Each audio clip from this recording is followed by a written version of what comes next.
Radio Okitalk, Radio Okitalk, von Mensch zu Mensch. Welcome to Team Rabbit Hole Edition 150 with Jonathan Goldman, Sonic Illuminations. From sound therapy to music to chakra chanting, Jonathan's influence has been felt far and wide. Join the team as we discuss consciousness, frequency, spirituality, music, and the magic that is sound. Welcome, Jonathan. Hello, it's a pleasure to be here. Thank you. And let me just ring this in with a little tone for us all. That was lovely. What tone was that? It came from a very sacred Tibetan bowl of mine. I never checked out the frequency, but it's probably somewhere between a C and a C sharp, because tones can modulate and change, and we'll talk about that because it's really important not to get, from my perspective, too locked into any one frequency doing any one thing, because life is full of changes, and so are we. That is actually very appropriate. So something we do on the podcast is to correlate the episode number to major arcana in the tarot. And this is episode 150, so that's number 15, which is the Devil card. I am the master deceiver, and it is time to break the spell. This is about embracing your inner trickster, giving in to temptations, making choices based on impulse rather than desire, deceiving yourself, feeling hopeless. It's an interesting card in general. But Raphael, what is the Galactic Heritage card? So for episode 150, we got card number 42. Of course, the one and only 42. Pleiades, I love 42. The meaning of the universe. It's a Pleiades card, blind enthusiasm, past timeline. A habitual pattern of the Pleiadians when they were a young species was to become very excited about an idea and implement it without thinking it through. What are the far-reaching implications of these actions? Who benefits and who is hurt? Take a good look at the times you may have done this in your current life. In the eyes of the universe, there are no mistakes. However, everyone has the responsibility to see beyond their own excitement and try to make choices that support the whole rather than simply the ego's desires. Fascinating combination. Jonathan, out of curiosity, did any of that synchronize or resonate with you? Hilariously so. I'm a big 42 fan, first of all. Not only Life, the Universe, and everything, but it has manifested in my life, as has 23 as a number as well. And if you like, I like to perceive of myself as a heyoka. Do you know that term? Oh, yeah, the trickster. Yeah. So, because oftentimes, probably the greatest illumination can come through the various forms of being, we get encoded in belief systems. And oftentimes it takes the trickster to change our belief system and say, hey, there's something else besides what you believe. And in that sense, the trickster can be the devil, right? Where I've read an interesting book. I lived in Switzerland for a year at a Christian think tank thing and was reading all these kind of books.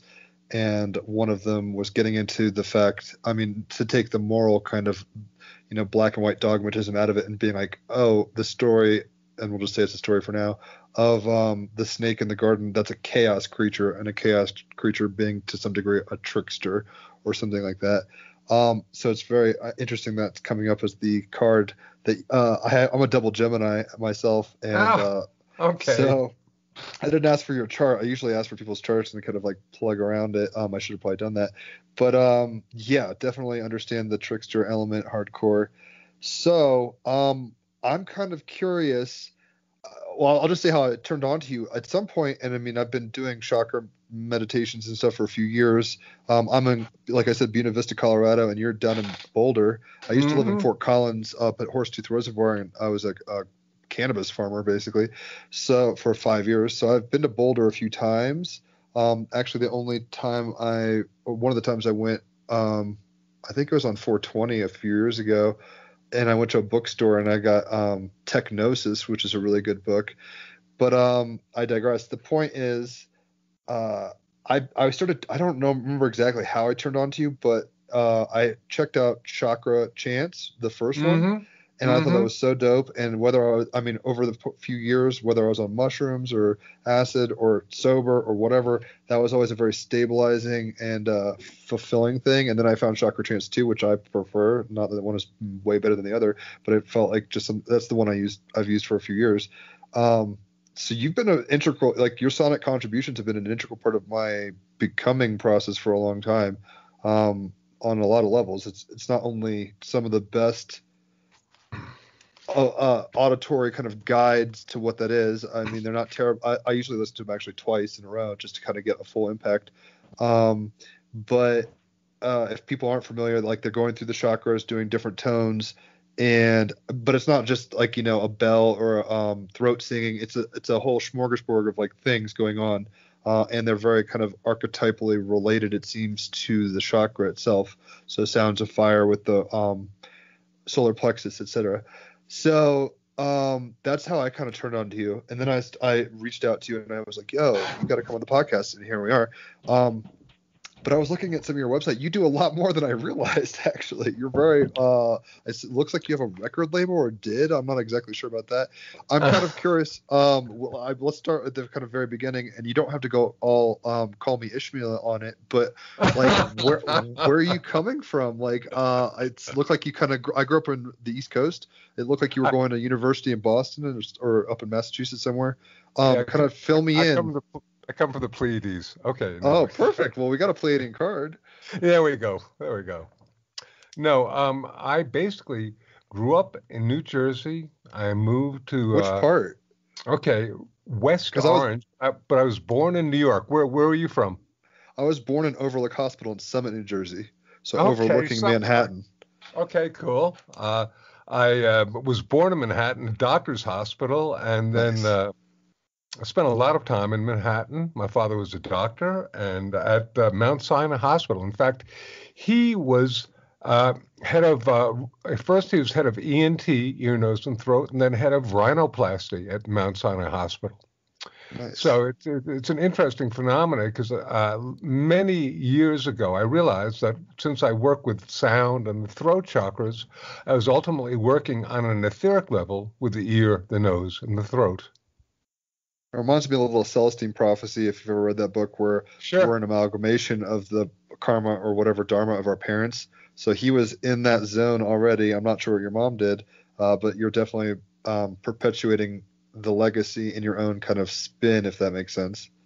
Yeah, it's a really interesting phenomena. We can go on, but I'll take it from here and just say that I went to film school at Boston University. Did some follow-up work in journalism at the School of Public Communications there. Then I was playing in various well-known rock and roll bands. And at one point... Do you want to tell us any of their names? No. But okay, well, sure. That's fine. I'll have to Google this. But, regardless, I guess I was not supposed to be, because they were pretty... they were, if you like, shall I say, we rehearsed in the same rehearsal space as Aerosmith, and so I mean, and we did not, for whatever reasons, become as well known as Aerosmith, although we were quite good. But perhaps it was because I was meant to be pursuing this path and helping pioneer the field of sound as a healing modality. And here's how that happened. I was playing with this band in a club in Marshfield, Massachusetts, which is at the very tip of Cape Cod. And I strapped on my guitar after a break and began playing and singing, and I became aware that the ambiance of the club was one of negativity and violence. Now, Jim, I have to tell you, the alcohol and the other intoxicants that people were imbibing in certainly were helping create this ambiance. But also, the music that I was creating at this specific time was helping do that. And once again, this was not, I really need to say, this is not denigration of rock and roll or anything like that. It's simply the particular music that I was playing at this particular time, which, shall we say, was a little closer to certain aspects of new wave music. And I had the thought. I looked out and I saw that, by gosh and by golly, there is something going on here. And, I realized that the music that I was creating was helping induce this ambience of negativity and violence. And once again, the alcohol and intoxicants were also doing this, but the music was creating it. And I had a thought, and mind you, I've been playing professionally for at least 15 years. This is early, probably in the 1979, as a matter of fact. And I've been, so it gives you an idea of my age already then. And the thought had never occurred to me, that music could be used for, shall we say, less than positive abilities. And I thought, wow, what if music can be used to make people feel good? And then after that, within about a week, that thought shifted and changed maybe 5-10 degrees, and it became, I wonder if sound can be used to heal. And that thought in the very, very late 70s, early 80s, basically was fairly new to the planet. There were perhaps a few different books on the subject and a couple of recordings, but not much else. But I remember about 2 or 3 weeks later, I was handed a sheet of paper, and there was a workshop being advertised on healing with sound and music. And literally, I went to this workshop, and my life was changed. It was taught by a person by the name of Sarah Benson, who since became a dear friend, a dear teacher of mine, and she actually was a very, very good friend of myself and my wife, Andrea, and she actually is the godmother of our son, so she really was a very, very strong influence on her life. I like to call her now, she's passed on. I call her the divine mother of sound healing. But because of her, literally, I had this experience where I was working with, I was in the middle of a circle, and they were singing my name in a particular exercise called the Song of the Soul. And I was transported to another place at another time, and when I got back to my body, I said, I've got to find out more about this. And shortly after that, I began this organization, the Sound Healers Association. And then shortly after that, which actually had different scientists, doctors, teachers, who basically would come and freely give of their time and energy to this organization. We would have like 30 to 50 people come into either, my house, or if we were renting a space, would come into this space, and they would teach for several hours. It was an incredible, incredible background and teaching and information at that particular point in time and space. And I basically said, okay, what if I could get some sort of degree? Because this is real, and this is true. What if I could get some sort of degree? And I went to Lesley University, and I pursued a degree, a master's degree, in independent study in the researching the uses of sound and music for healing. And now I will tell you more, but I'll let you ask a question first. Well, that's fascinating. And I was going to say, I wonder how much, was this venue built on a Indian burial ground? What was compounding, just being facetious there, Pet Cemetery style, or Shining, I guess you could say. But go ahead. I actually had the experience one time of going to a hospital that had been built over an Indian burial ground, and working with powerful psychic and toning and clearing the energy and allowing the spirits to go to the higher realms of consciousness.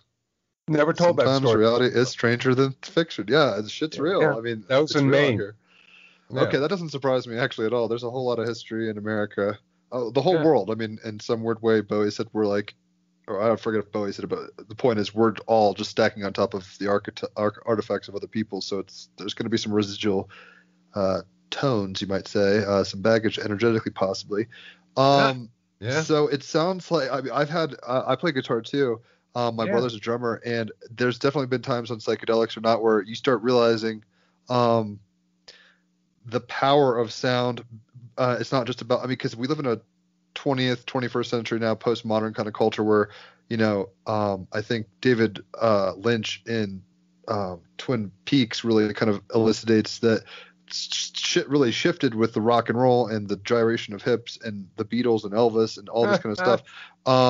It became a commodification of kind of sexual revolution in a way, which has its place. I'm okay with that. But I mean, like your understanding, sound can lift people to ecstasy. Sound can be an accompaniment on a psychedelic journey. It can be a journey without psychedelics altogether. That's what praise and worship music kind of is for Christians, where they kind of go into the zone and elevate themselves. So it's cool that you kind of had the epiphany. I don't think this is a presupposition, obviously. I don't think there's any accidents. So it's like you probably weren't going to enjoy doing the whole heroin chic thing that Joe Perry did.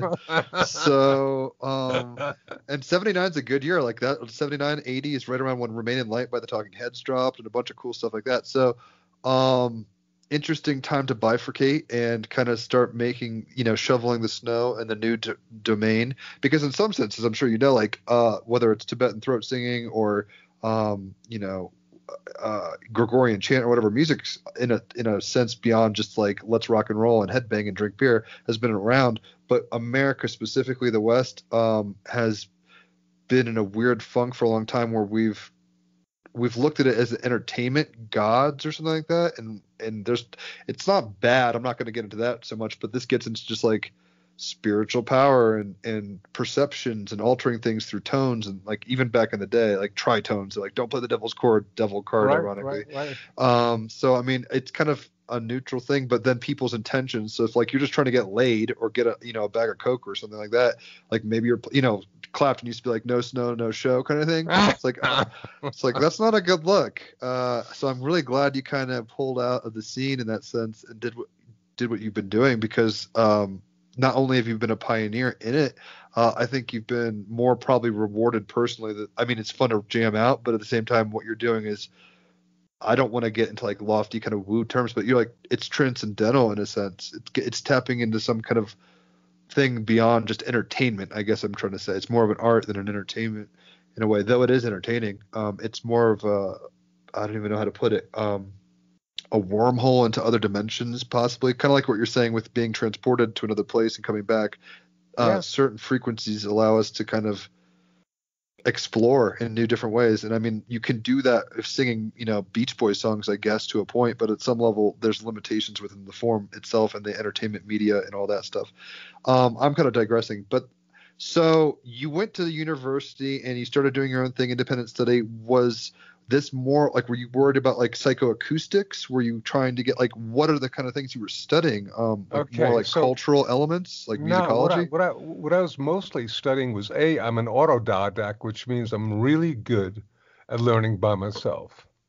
And so or finding the right teacher and picking their brain or studying them for a while, then moving on.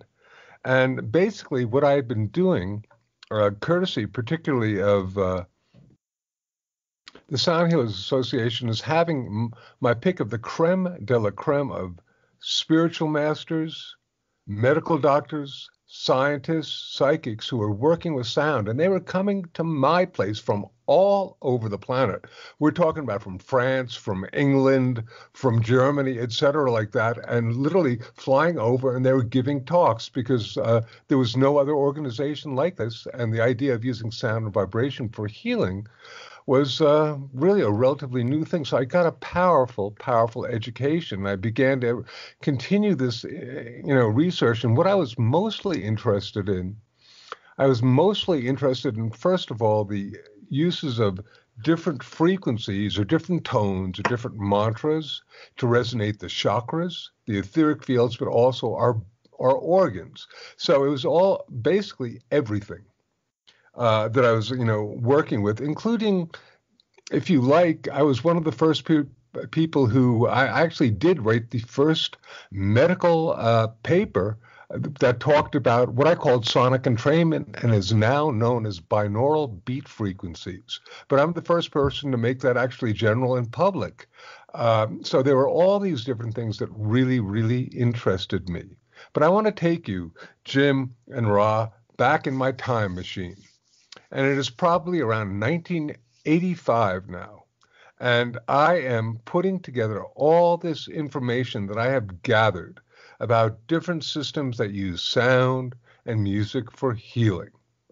And you can't see me now, but I've got my hands raised about a foot apart from each other. And that's about how much paper I had.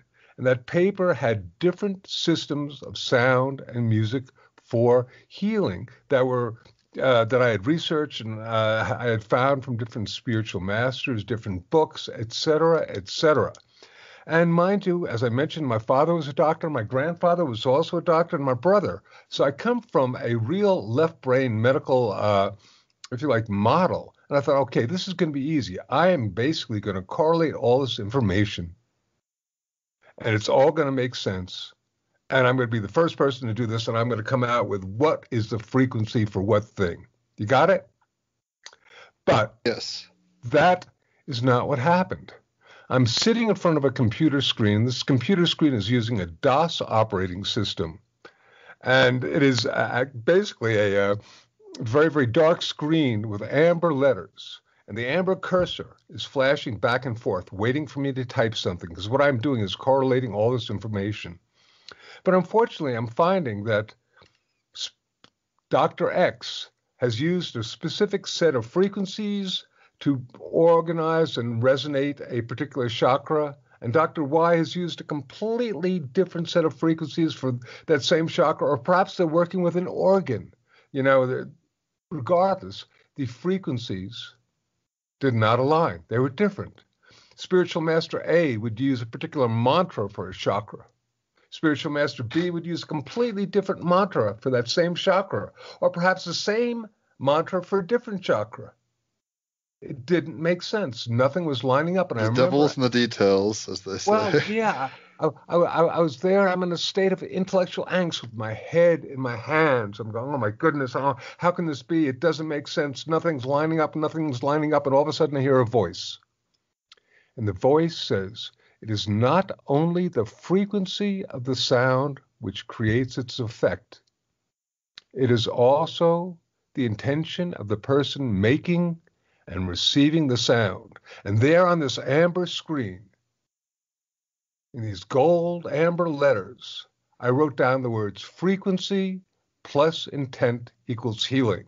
And it was like this huge light bulb went off. And that was back in 1984, 1985. Here it is a few years later, perhaps 35 years later. And that formula, frequency plus intent equals healing, is perhaps more valid and important now than ever. So I wanted to share that with you as just maybe one of the great ahas that I've brought down on the planet, because that is manifested in almost everything that I do. I want to talk with you a little bit about, for example, chakra chants, which you mentioned before, and how that, utilized a number, probably a dozen different of these systems, and many of them which did not necessarily relate, but I used ones that I was able to create in terms of mantras, frequencies, environmental sounds, all this other stuff. And again, I like to perceive that most of this, it seems to be very, very effective, incidentally, but it's still a metaphor. Because one of my great tenets, if I were to share a few different with you, one of them is frequency plus intent equals healing. We got that one, right? And we'll talk more about that in a minute. But the other is that we are all unique vibratory beings, and that what works for one person will not necessarily work for another. So perhaps do you want to comment on those two and ask me questions before I continue? Well, Raphael, feel free to jump in at any point. A couple things come to mind. I don't know how familiar with J.R.R. Tolkien you are, but his Silmarillion has a very similar kind of Genesis story to the effect where everyone's singing songs and then there's one dude who sings out of tune. But we're all kind of tuned, if you want to put it that way, to certain frequencies. Depending on one's presuppositions and ontological kind of perspectives, I guess this is open source or not, depending, like I said, on those viewpoints. But it seems like, and even in the Dark Crystal Age of Resistance, which is on Netflix, highly worth watching if you haven't seen it. They're talking about the Song of Thra and how, you get in creation, you're born, you're singing your song, you're singing your thing, you die, you leave the song, but the song is always kind of singing. It's really cool that you're, I knew your formula, I've quoted it before on Facebook, but it's not surprising to me. I'm sure Raphael might have a thought or two, because he's actually the one who turned me on to Daryl Anka channeling Bashar, if you've ever heard of that guy. And intention is a big deal kind of in that field of thought. But in terms of the fact that you were causing kind of a holographic mishmash of things going on in the recordings, because for a while I was using those to, well, not anymore, but for a while I was leading meditation groups with that, and trying to get people to understand that their body is kind of like a resonance chamber. And if you get, like, if you're thinking of a few things, I don't know, like cleaning the chakra like it's a tornado, and you're kind of put like a potter's wheel or something, and you're putting your hand out and cleaning off and scraping off all the energy that's quote unquote not necessary, or however you want to put that. But also, more importantly, intoning these tones, like making your body resonate, like you were doing early at the beginning of the call with the kind of throat singing, like full on, because it's not just about like it's like you've got to like purse your lips and get your tongue on the roof of your mouth and create like the most vibration in your whole being. And if you do that, like, this shit really unlocks levels of consciousness. Like, it's real. So I appreciate that it's funny, because it's like, I guess Aerosmith and other people just put out rock tunes for the money. What you're doing now has a lot more intentionality behind it. So because of your desire to kind of make a more of a splash in the pond in a certain way, I think people like me are getting, we're in the wet seats of Shamu, and like, it's just, I'm getting splashed by this stuff. So it's great. I love it. And I think this is where music should be. Like, most people get into music for various reasons, but it sounds like you and I are similar in the sense that we do it for intentional reasons. Hopefully our highest excitement at some level, but also transformation, entertainment, maybe enjoyment, whatever. But the stuff you're doing is quite literally like a stargate, like a material stargate. You don't have to eat LSD, kids. Like, you can just do these things, and you can have OBE, like out of body experiences. You can have mystical journeys.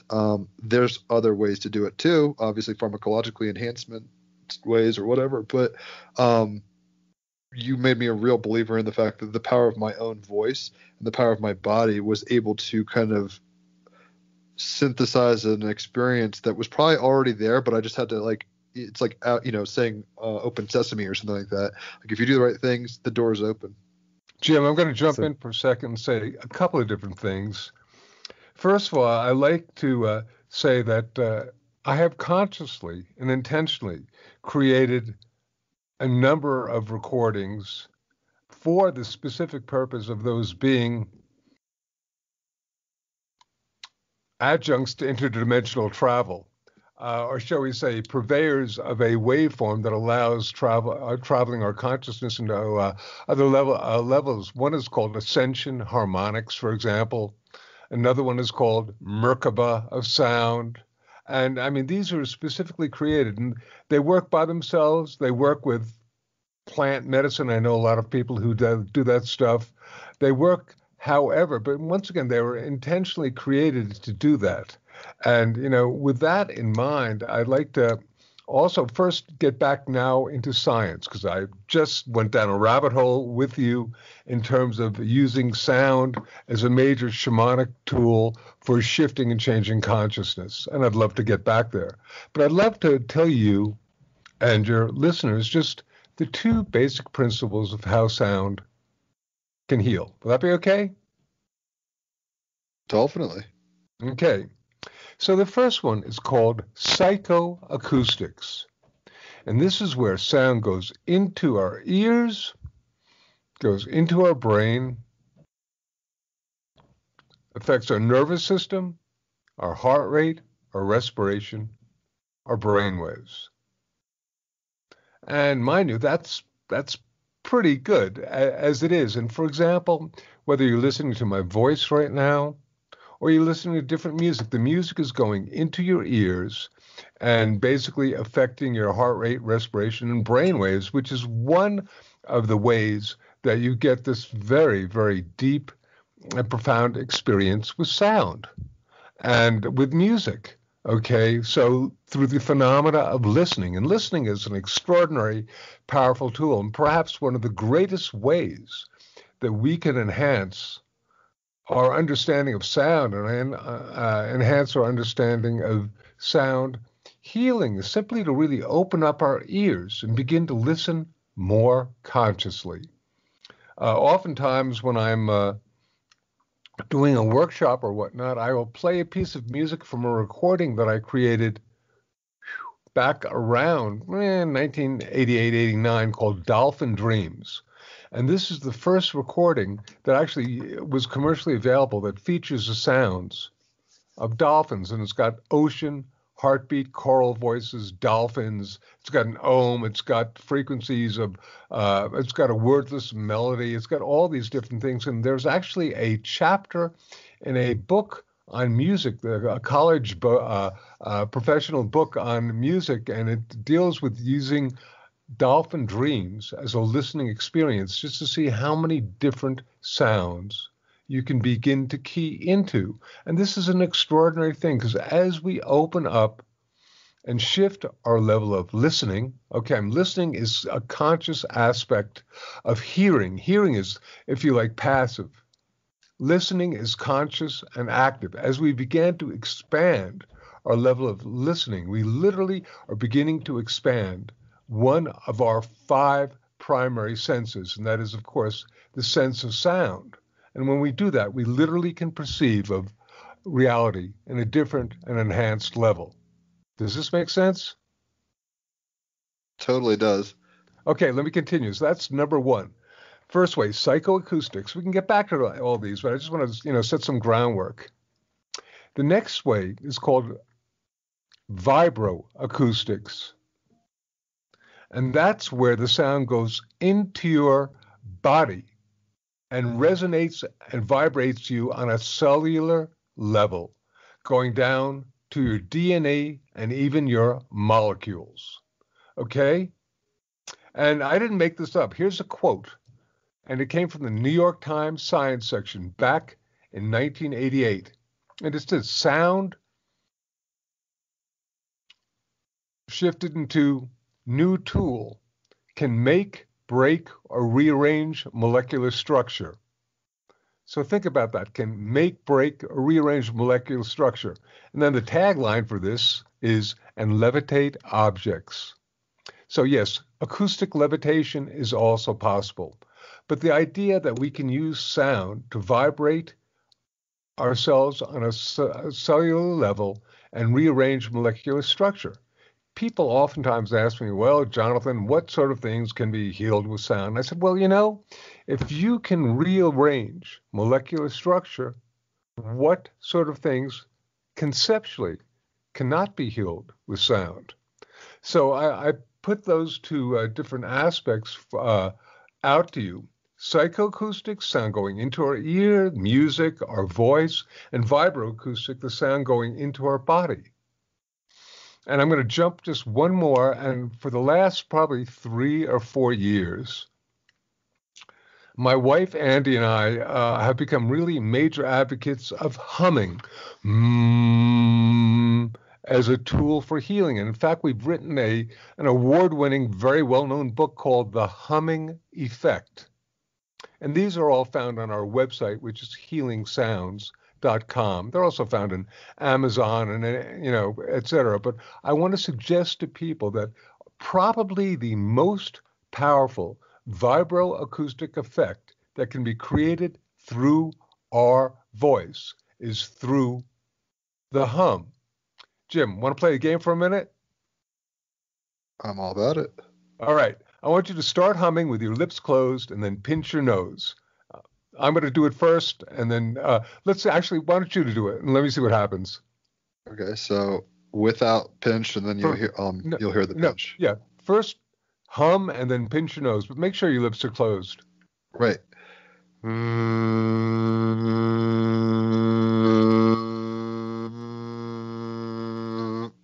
mean, I phenomenologically felt a small difference, but I didn't really auditorily notice much of a difference. Okay, then you weren't humming. Because you hum with your lips closed. Listen, I'm going to hum with my lips closed and do it. Oh, you're right. My lips were pursed, but the air was coming out. Right. It wasn't a sealed vacuum. Okay, let me try one more time. I got what you're saying now. Okay. Yeah. I mean, yeah. The problem. You can't hum if your nose is pinched. Correct. Simple physics. Interesting.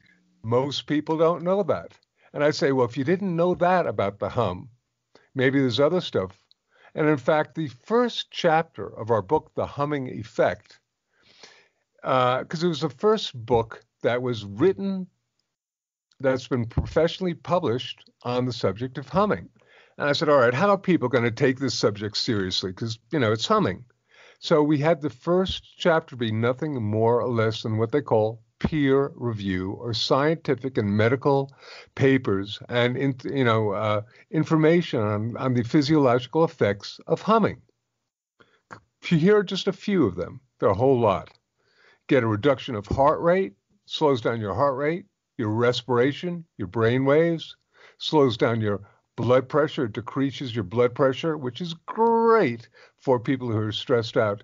You get, among other things, the release of melatonin, which is fabulous. It's a sleep enhancer and also a antiviral agent. You get the release of nitric oxide, not nitrous oxide, which is wonderful in the dentist's office, but nitric oxide, which is a vasodilator, which means it basically opens up your circulatory system and lets the blood flow more evenly throughout your body. And also, nitric oxide is an antiviral agent. So it's been suggested by a number of doctors in these particularly interesting times that if you are humming, and you're humming in your nasal cavity, right? What happens is you get the release of nitric oxide, which can be very, very effective for assisting in our health. Makes total sense. You also get the release of oxytocin, which is the trust hormone, and you get the release of endorphins, which are those wonderful, blissful painkillers. So all these happen when you hum. Did you know that? I do now. So thanks for illuminating. I also do now. Almost is like a cat that's purring. That's what kind of what is reminding me about. What I'd like to ask you, as Jim has been talking about making a splash, obviously, even apparently one of your first CDs potentially was entitled Dolphin Dreams. Is there anything you would like to share about this? Almost sounded like a dolphin now. Some people say when I laugh I sound like a dolphin.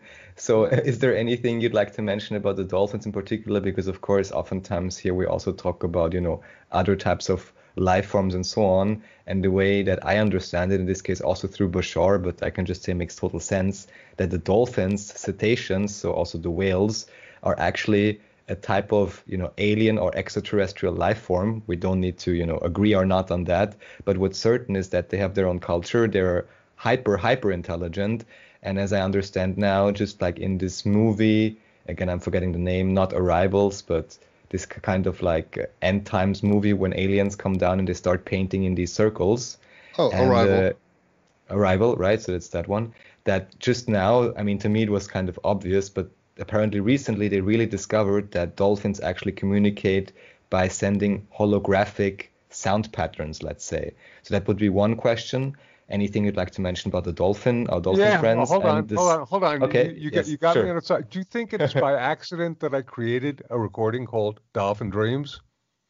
Well, no, not at all. Not. Okay. So, and as long as we got a little time, I'll tell. It's been years since I've really spoken about Dolphin Dreams on an esoteric level. But bottom line was that I was basically going to have, I wanted to create a birthing recording that had the energy of a dolphin-assisted water birth. And so I was able to get the sounds of these dolphins from a man by the name of Dr. John Lilly, who I'm going to talk about in a minute. Oh, we're familiar with him. What? We're familiar with him. Okay, I think, yeah. I'm going to go into a rap about Lilly in a second. The conch is yours.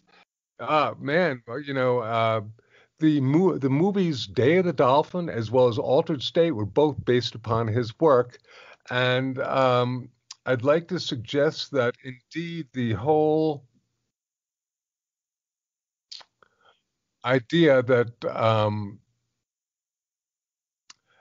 you know, if you like, dolphins are extraordinary high conscious beings. And on a physiological level, because I oftentimes use them when I'm talking about sound, because sound is measured in what we call cycles a second. This is called its frequency. We hear from around 16 of these cycles per second to around 16,000. That's about our highest level of hearing. Maybe if you're a very young kid of 4 or 5 years old, you may be able to hear up to 18,000 or even 20,000. But as you get older, your hearing gets a little less. But our finny friends in the ocean can project and receive sounds upwards of 180,000 cycles a second. So I like to say, just because we can't hear a sound doesn't mean that there isn't one being created. And I love the fact that you talked about dolphins projecting holographic thought forms in their sound. Yes, indeed. This is nothing we can prove, but I would like to concur with whomever said that yeah, this has been my awareness since before I made Dolphin Dreams. Jumping back on the bandwagon of Dr. John Lilly, okay? And we indeed used the sounds of two of his dolphins, Joe and Rosie, who were in a tank one day. And at the time, Dr. Lilly was trying to really determine if he could teach dolphins how to speak English. And he then ultimately decided that we really needed to learn Dolphiness instead. But they were in the tank, and this woman was recording them, and they came up to her, and basically one placed a blowhole under the foot, and one placed a blowhole under the other foot. They projected sound through her and opened up her heart chakra. I basically was able to get in touch with this woman. She said, I recorded that experience. I don't know what I'm supposed to do with it. I said, you are supposed to give it to me. And she sent it to me, and I used it on Dolphin Dreams, going down that rabbit hole. This woman has since become a very well-known biological oceanographer. But getting back to John Lilly. Let's go 15 years later. I'm out in Los Angeles, and I'm in Hollywood, actually, and I'm at a party that is being given for myself and for Dr. Lilly. And we are both on the lanai and the apartment itself, the place where it's happening, is totally crowded with people, and I needed a break. And John was there too, and he's sitting there humming back and forth. And I'm kind of into sound, so I'm really tapping into what he's doing. And I went, wow, this guy is making a sound, and I know he's basically doing it as a vibrational frequency that is having some sort of extraordinary effect. So I said, John, are you making that sound consciously? Well, gentlemen, that was not the right question to ask a man who has dedicated his life to consciousness and has written a number of books on consciousness. And so he proceeded to talk to me for about a half hour, starting with, young man, I no longer know what consciousness is. And he proceeds to go this and that. And finally, I realized that I was not necessarily going to get a straight answer for him, but I realized that for John Lilly, humming had a profound effect, and I was determined to explore what some of this profundity was. Ergo, and in our book, The Humming Effect, I actually tell about that story, and it's a pretty interesting phenomenon that he had such a powerful effect, not only in terms of Dolphin Dreams, but also in terms of the humming effect. Not many people can say they chilled on a lanai with John Lilly, so props. I think he was a psychonaut at some level, obviously. So who knows where his head was at when you asked a simple question. Maybe he was just not there to handle it, but profound guy. Go ahead, Raphael.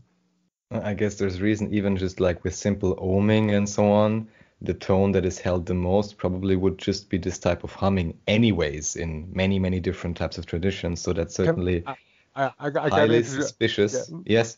I just got to jump in. I mean, I hope you don't mind, but mentioning ohming, okay? This leads me just down another rabbit hole for a moment, okay? I am a child of the Woodstock Nation. I was at Woodstock, and the man who opened up Woodstock was a man by the name of Swami Satchidananda, and he got 500,000 people to chant together. Still following me so far? Yes?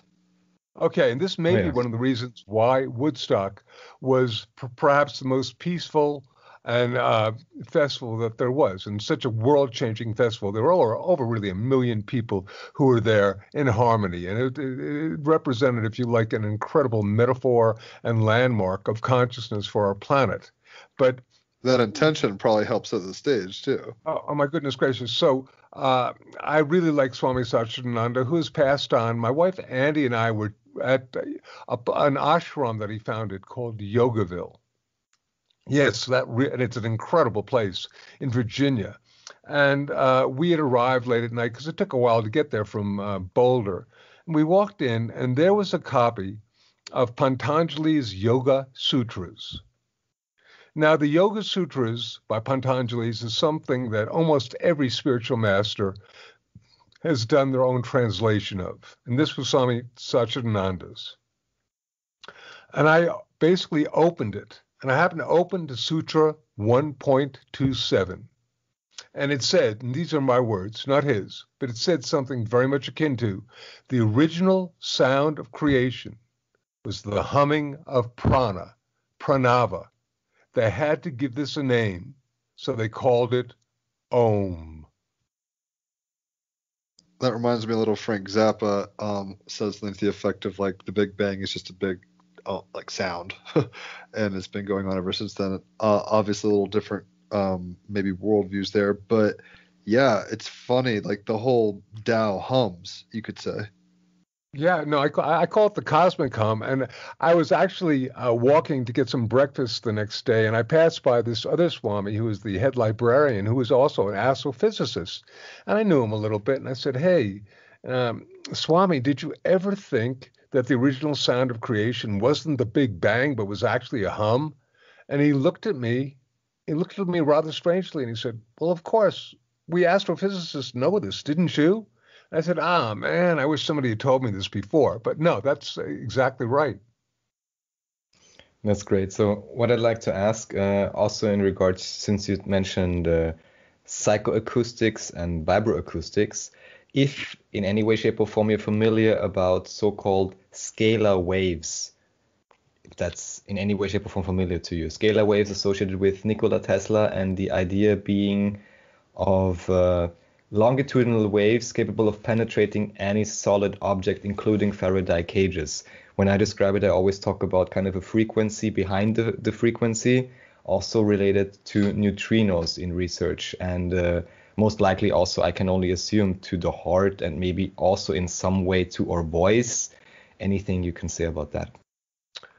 Well, before I got on the phone, I was just reading a book on Tesla, which is one of my go-to books. So I like Tesla a whole lot, and I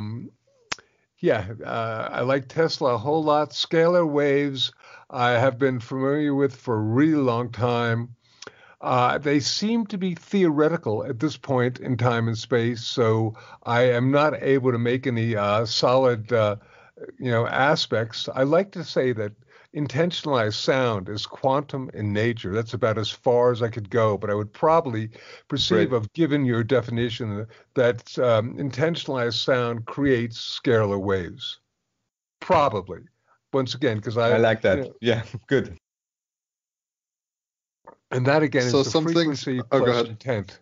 The frequency plus intent. But mind you, of course, does seem to be a difference. I was just looking at this between electromagnetic frequencies and acoustic frequencies. So people, while you can relate electric frequencies, for example, to acoustic frequencies, cycles per second, they aren't exactly the same. Although they do oscillate, modulate in cycles per second. And I think one can influence the other. I don't think they are the same. Does that make sense? Yeah. Makes sense, yeah. It sounds like you like geeking out about sound, to say it in a nice way, which is not a problem. So I'm presuming you're pretty familiar with the idea of cymatics. Yeah. All right. So cymatics. I'm laughing about this because my original mentor in the science of sound came from the man who pioneered cymatic therapy, and that was Dr. Peter Guy Manners from England. And cymatic therapy is different than cymatics, which is the study of the effects of, shall we say, sound made visible.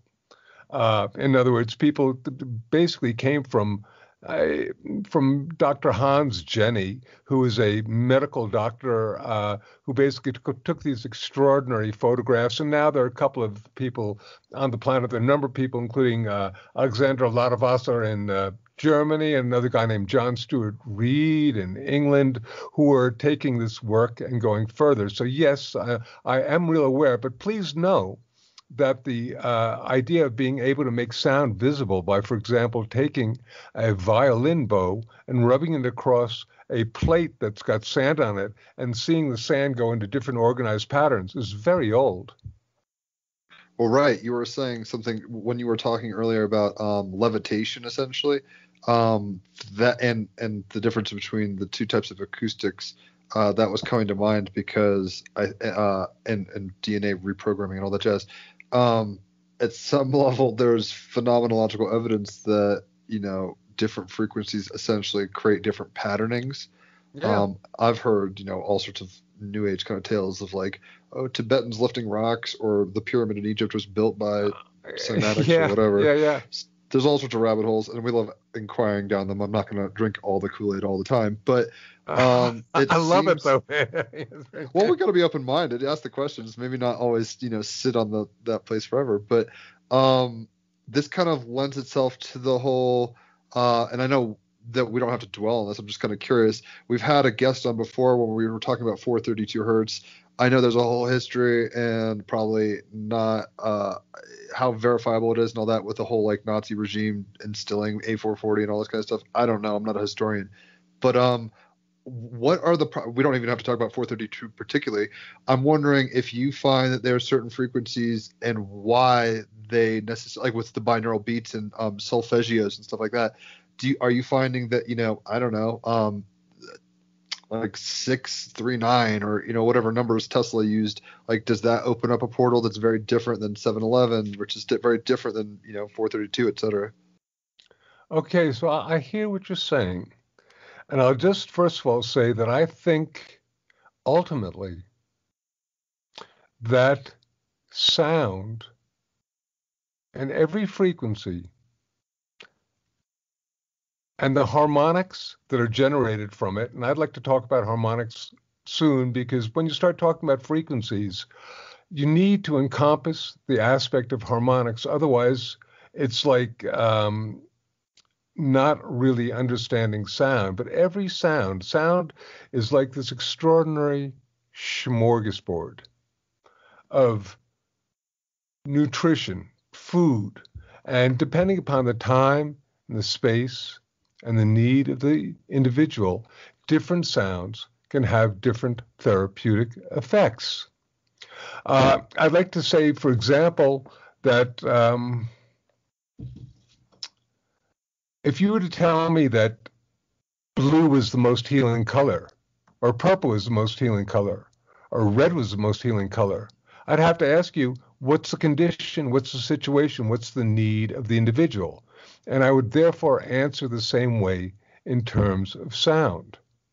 And I could tell you, look, on one level, the solfeggio frequencies. You may or may not know it, but I am actually the person who brought those down to the planet in terms of tuning forks. Yes, I am the first person who ever had tuning forks made from those frequencies, and I sent them to the two people who first brought them down, as well as this other fellow who ran with them and created this whole, for want of a better term, cult about them. And so I think that they are, from my perspective, very, very powerful when they are used contiguously in a sequence together, going from one to the next, to the next, to the next, to the next, to the next, to the next. And I think that's their true power.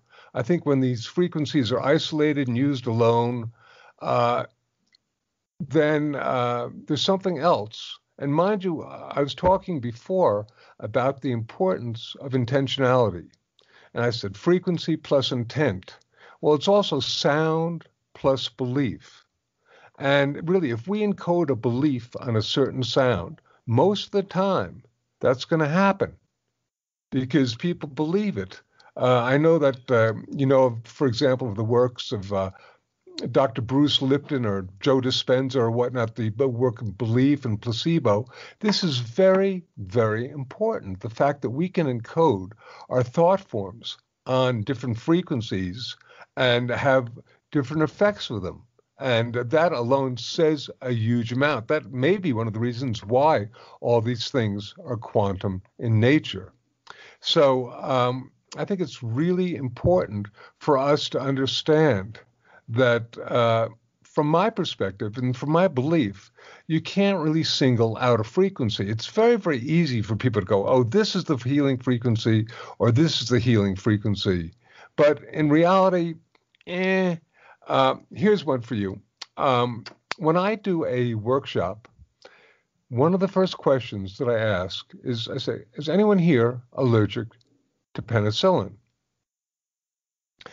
And I will backtrack and say that one of the basic tenets of sound is the understanding that everything is frequency or frequencies, composite frequencies.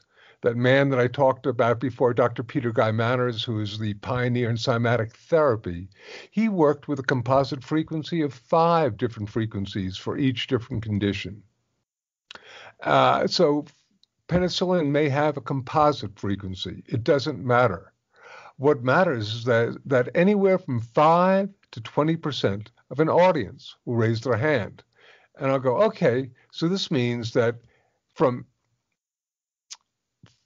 80 to 90%, maybe even 95% of you, penicillin is going to be healing. But at the same time, from anywhere from 5 to 20% of you, penicillin is going to be toxic.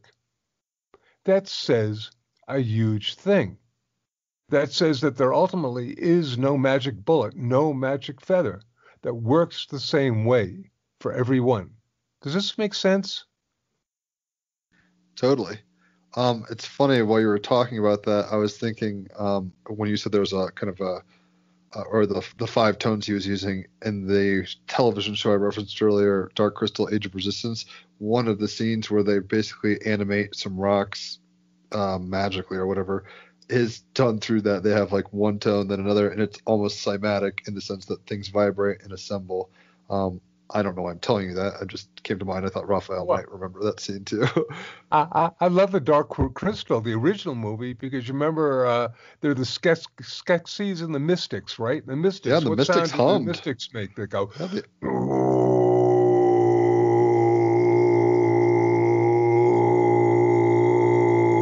which is the Tibetan deep voice. I love that. I was like, oh, these guys are so cool, You'll have to watch Dark Crystal. You'll shit yourself. I actually have started. Great. I'm in the third episode of it. Oh, it gets good. It gets good.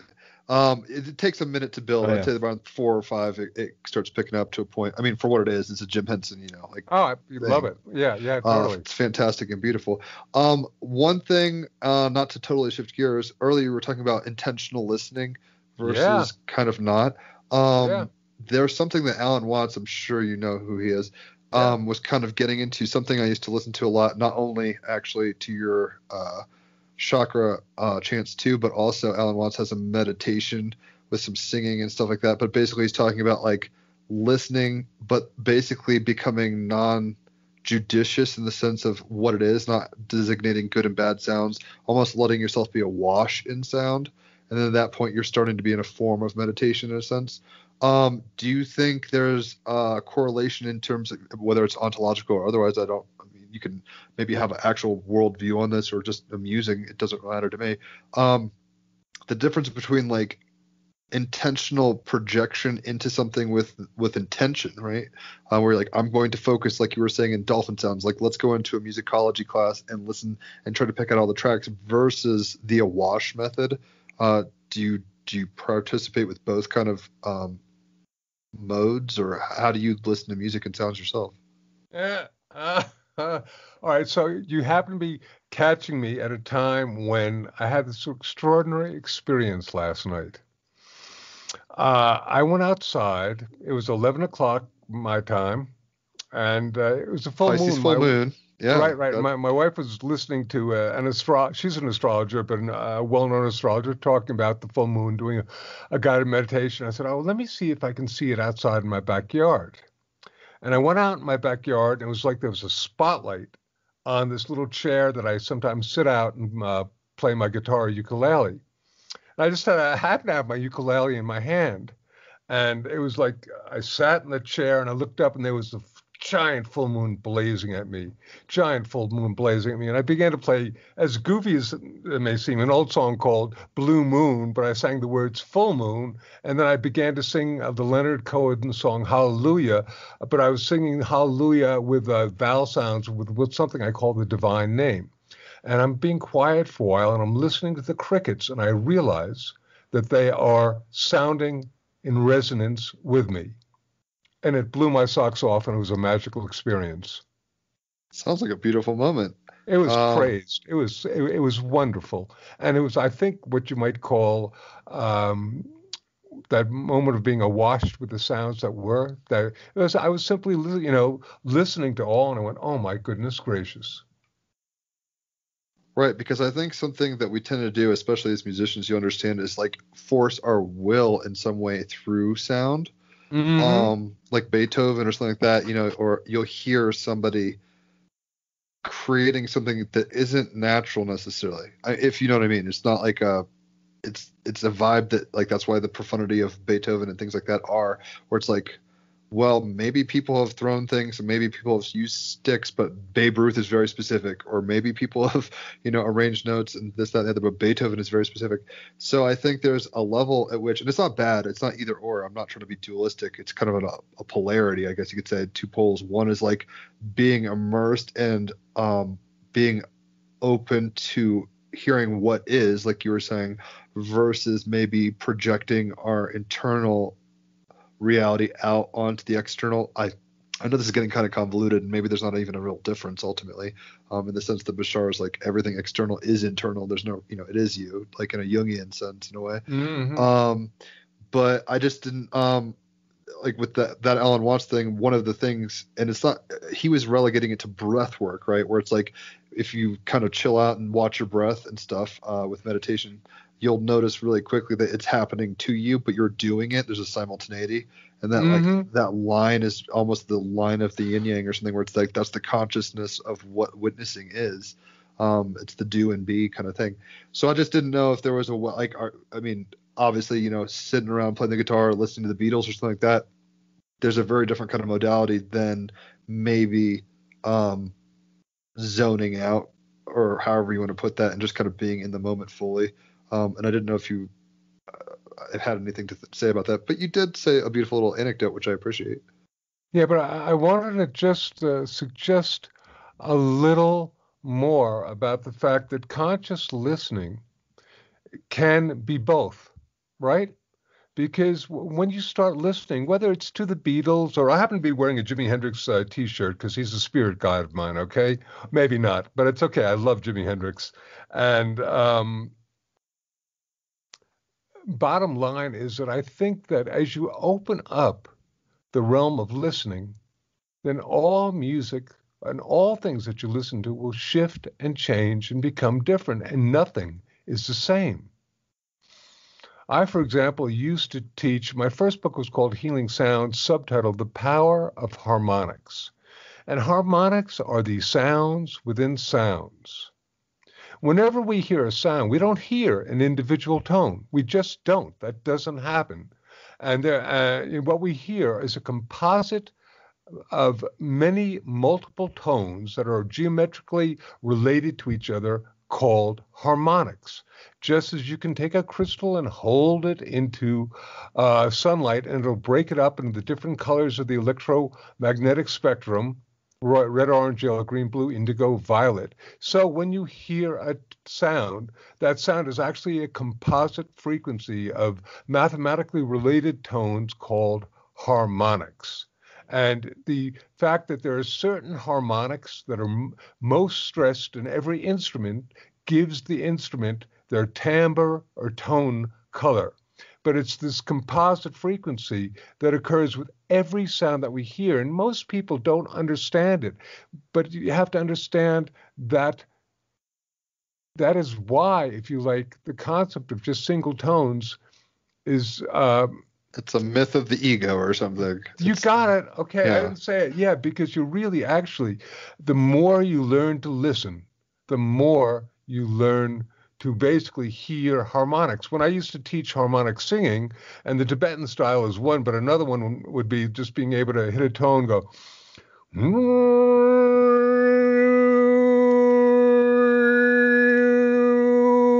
I don't know if the microphone picked it up or not. Yeah.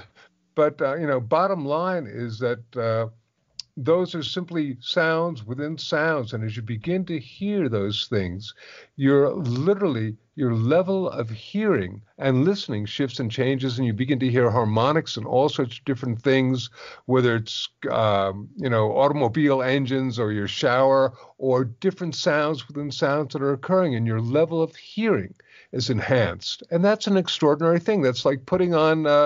it's almost as though you've been wearing earmuffs, sonic earmuffs, and you take them off and you begin to hear some more the extraordinary splendor that is the world of sound. Well, that's the irony. Our attentions become so focused, whether through academics or experience or expectations or any number of things, where we have forgotten what is, and then remembering is almost a deconstruction. It's like Graham Hancock says, we're a species with amnesia kind of thing. It's like we are awash in the harmonics of all that is all the time, and we've attuned ourselves culturally, physiologically, etc., to being very discreet with sounds. And there's a very different kind of experience, it seems, like when you were doing that frequency shifting in the throat thing. I noticed that in chakra chants. It's not like they're just doing pure tones. There's all sorts of people, male voices, female voices, low, high. And something that I do personally is, because I have a deeper voice, except for maybe sometimes the root, depending on if I've had a long night or smoked or something. And I don't smoke right now, but sometimes I could hit it. But usually I'd have to do a higher octave. But I'd always, when I was showing this to other people, tell them to, and maybe you, like what you're kind of saying, emphasizes this switching between the octaves, like going to the full spectrum, and you can start to feel that resonance and all the kind of relationships around that archetype and intention, or however you want to put it, being played out. And it also makes you more participatory at a phenomenological level. So you're not just like trying to get the quote right note. You're able to feel it and sense into it. Like, it's like Luke, use the force, sense into it. It's like that kind of stuff. Jim, I got to say a couple of things, and I hope I don't forget what I was initially going to say, but a very dear friend of mine also, the third thing that I might have said, frequency plus intent equals healing. We're all unique vibratory beings. And also 3, we are our own best laboratories, particularly with sound. So that if you work with sound and begin to use sound, for example, when we, teach humming, and we might lead somebody in a 1 or 3 or 5 minute or 15-minute humming experience, or I might suggest to people, okay, try this. And we always suggest to them that, first of all, they sit up. It's different than humming zippity-doo-dah while you're skipping down the street. I suggest doing this sitting straight, with your back straight, your eyes closed. An erect spine goes a long way, and closed eyes goes a long way. Right. And also, you said it before, taking nice, slow, deep breaths. These are mandatory. These are mandatory. So you begin taking nice, slow, deep breaths. And then you slowly begin to do a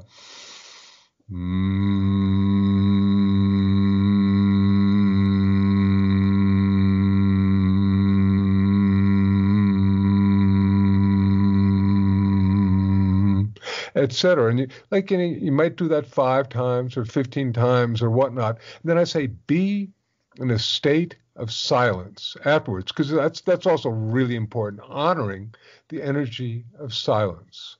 Silence is, if you like, the yin to the yang of sound. It is in the silence that the actual frequency shifts on a molecular level, on an etheric level, occur. Because if you're making a tone, you really need to stop and then let the molecules rearrange themselves. If you shift your tone and change to another frequency, it's not as effective. So silence is very effective. And most people, after they've been breathing and humming, will be pretty blissed out anyway. So it's really important. But the reason I say that, we are our own... Let the jello settle, so to speak. There you go. But it's really, and talking about we're our own best laboratories, et cetera, is, somebody can tell you one thing, oh, this is the best frequency, or that is the best frequency, or this is the best sound, or that. Until you feel it for yourself, it's not real. But when you feel it for yourself, there's nothing that can be taken from you. That's number one. And number two, sound is cumulative. By that I mean just, if I go, okay, and they say, well, I've hummed. It's kind of like somebody saying, well, okay, I did yoga for 5 minutes, now what? And as you well know, the idea of using yoga and doing yoga, it's a practice. You need to do it on a continuous level. And as you do it on a continuous level, the effect becomes amplified. Does this seem correct to you? Oh, totally. I mean, that's what, and we're doing it with everything, consciously or unconsciously. If you sit around, in a sedentary way watching Fox News all the time or something, it's like you're getting a habit formed through that. And we get to choose, and not that, I'm not going to judge people on what they do. Obviously, I have my preferences, but the point is, we can entrain ourselves, is what you're talking about, entrain through kind of exactly what you're saying, cumulative effect. So, when this happens, you're a guitarist, you get it. It's like, if some people pick up a guitar and touch it and maybe try to play a few chords, and it's like, nah, this isn't going to work. Even the best guitarists started that, like Hendrix, whoever, started off like that, Yeah. And there's even a period where you're getting blisters and it sucks. And is this even worth it? I can't express myself. I want to, or what, all this kind of stuff. And it's through, the pyramid gets to an apex by a firm foundation. It's not just all that height all the way. So yeah, cumulative kind of effect happens. I'm kind of curious what your ontological positions are in terms of, we don't have to go down too many rabbit holes, but it's like, do you practice any certain spiritual beliefs now, or are you kind of a chimera of like a postmodern thing? I think everyone's kind of an amalgamation of a lot of things now. That's kind of the benefit of a globalized postmodern world. We kind of can take, dreamweavers are cool, and so are mantras. Like, I don't have to go to an ashram for 40 years and, do XYZ. It has its, issues too. Obviously, no one's just doing one thing to the highest degree probably anymore, excellently. But is there any kind of schools of thought that you're really jamming on these days? Oh, by gosh and by golly.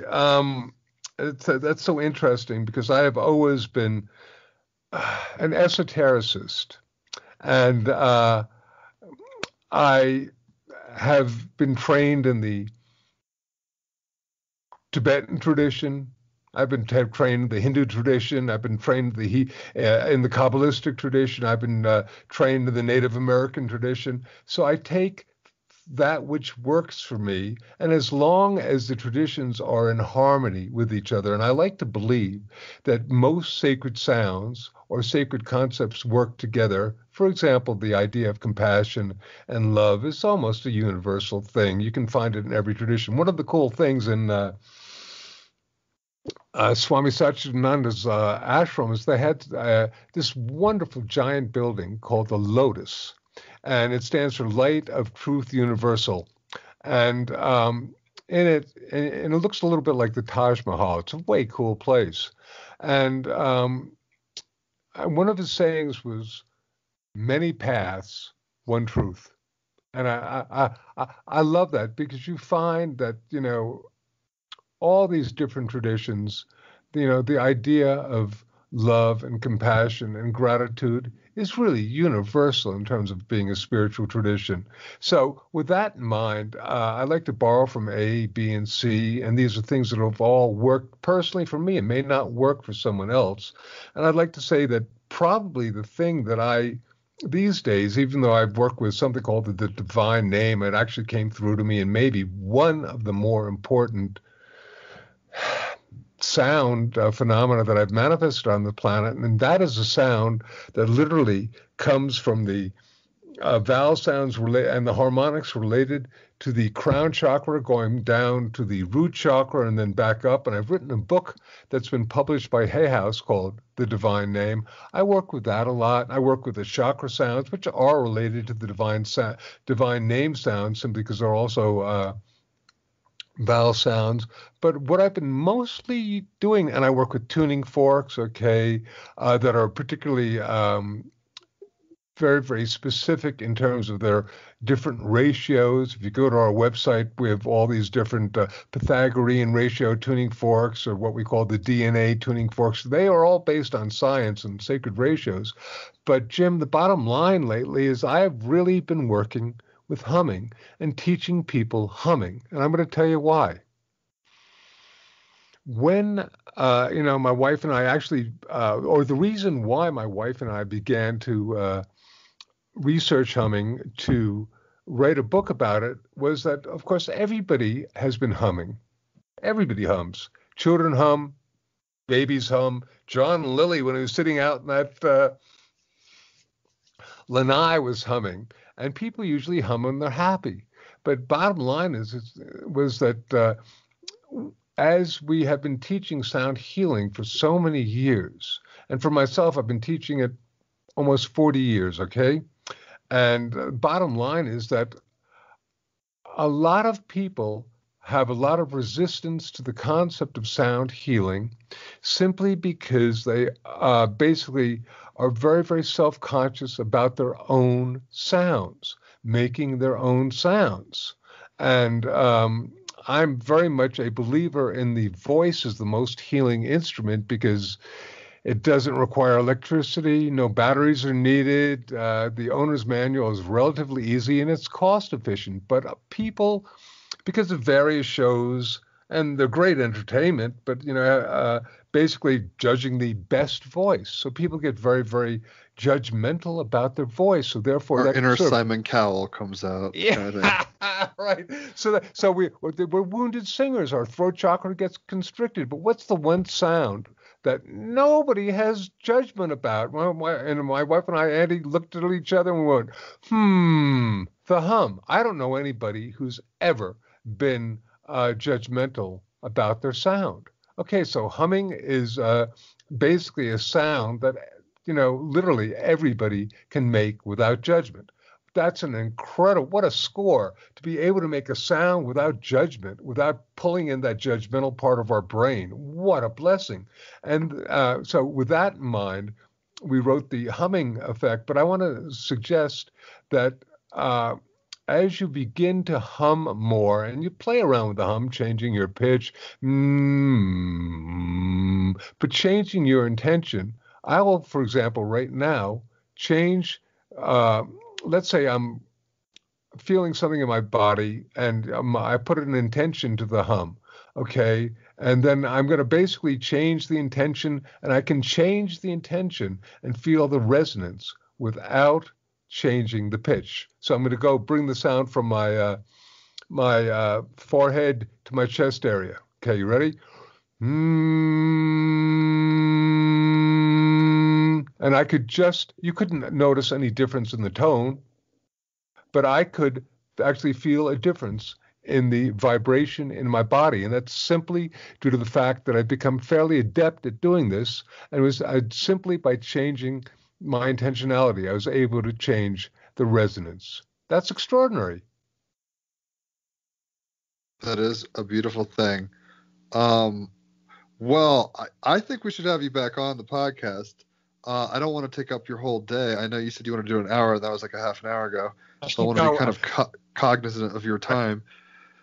Yeah, if there's any kind of, I'm gonna get you some of your books. There's a book. If I'm ever in Boulder, I'll have to hit you up and be like, yo, here, check out this book. Music, the Brain, and Ecstasy. It's a really good book. You'd probably enjoy it. I read it back in high school, but it's talking about like musical savants and the evolutionary mechanisms of the hammer and whatever's going on in our ear, cochleas and stuff like that. Yeah. So yeah, it's a fascinating book because some people can just channel full savantism or whatever. It's like, oh, they can't do much else, and wow, now they're playing like Chopin or what's going on here. So there's a lot of interesting kind of realities, rabbit holes to go down in that book. Jim, but I guess I'm gonna, just before I say goodbye, I'm gonna just spend another 5 minutes on another one of my major important passions that both you and I know your listeners and also Raphael will really appreciate, and that is, go for it. It's bringing in two different elements. Number one, you probably are aware of heart-brain coherence. Yes? I've heard of this. Okay, well, this certainly. is very, very important for you and your listeners to become aware of, because as we breathe, it's a very, very simple technique that has been made popular by something called heart math. But basically, as we breathe, and also you can actually, if you go to our website, I do an exercise in it on a download called the Sonic Health Enhancer. But the bottom line is you breathe while you are visualizing the air also coming in and out through your heart, and you're feeling gratitude.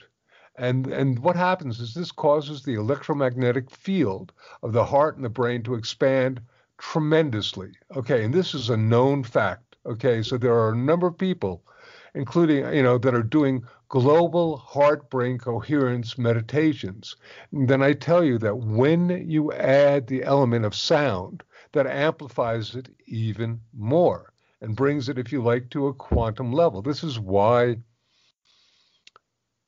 regardless of the tradition, for the most part, the different prayers are spoken, whispered, sung, chanted. They're made audible. And the reason is that sound amplifies the power of prayer. And every year we do an event called World Sound Healing Day on February 14th. And there are more and more of these global type sound events going on. But I want to suggest that we can literally interface and interconnect with what I call the Gaia Matrix, the consciousness of our planet. And we can basically raise and change the vibratory shifts of all sentient beings on our planet through our conscious sound. This is real, and this is really, really important at this particular point in our evolutionary development. It's funny that you say that. I forget specifically when it happened, but there was a day when everyone, on Facebook or something was like, okay, there's a meditation event, everyone do this. And I did Schumann chakra chants and stuff like that, and it affected the Schumann resonance. So I know that we're having an effect. I mean, it's always magically surprising when we see an effect, so to speak, in the magic of life, but we shouldn't be too surprised. I guess we're in a magical fucking dream anyway.